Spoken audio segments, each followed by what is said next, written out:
क्रिस्का recording studio एकंगर सराय।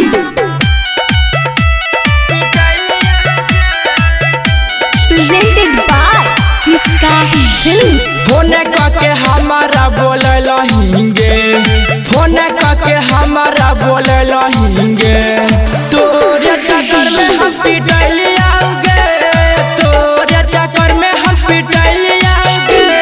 धोखा दे मी हम ना जाना लियाओगे, धोखा दे मी हम ना जाना लियाओगे, तोरे चक्कर में हम पिटलियाओगे, तोरे चक्कर में हम पिटलियाओगे।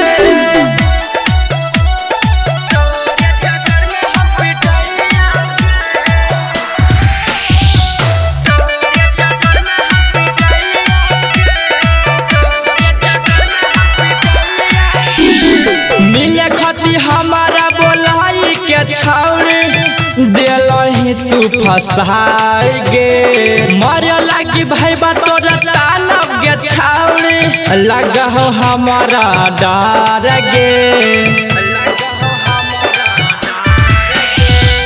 मिले खाती हमारा बोलाई के छाउरी दिलही तू फसाई गे, मरे लगी भाई बा तोरा तालब गे छाउरी लगा हो हमारा डर गे। दर्द कर हक छौरी पेटावा गे, मारा हो चाचावा के बेटावा गे, तोरे चक्कर में हम पिटलियाओगे, तोरे चक्कर में हम पिटलियाओगे। धोखा दे मी हम ना जाना लियाओगे, धोखा दे मी हम ना जाना लियाओगे, तोरे चक्कर में हम पिटलियाओगे, तोरे चक्कर में हम पिटलियाओगे।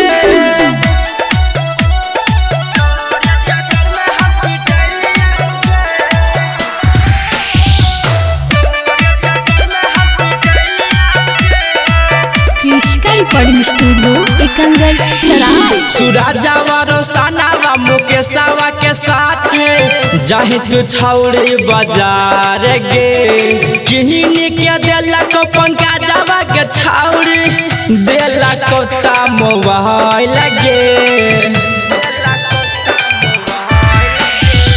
सोनुआ राहुलवा कुंदनवा के साथ जाहि तू छौरी बाजार गे, किहिन के देला को पंकजवा के छौरी देला को ता मोबाइल गे। आगे देख लेल को छोटका तोरा भाई बहागे, आगे देख लेल को छोटका तोरा भाई बहागे, तोरे चक्कर में हम पिटलियाओगे, तोरे चक्कर में हम पिटलियाओगे। फोन करके हमारा बोलल हिंगे, फोन करके हमारा बोलल हिंगे, तोरे चक्कर में हम पिटलियाओगे, तोरे चक्कर में हम पिटलियाओगे।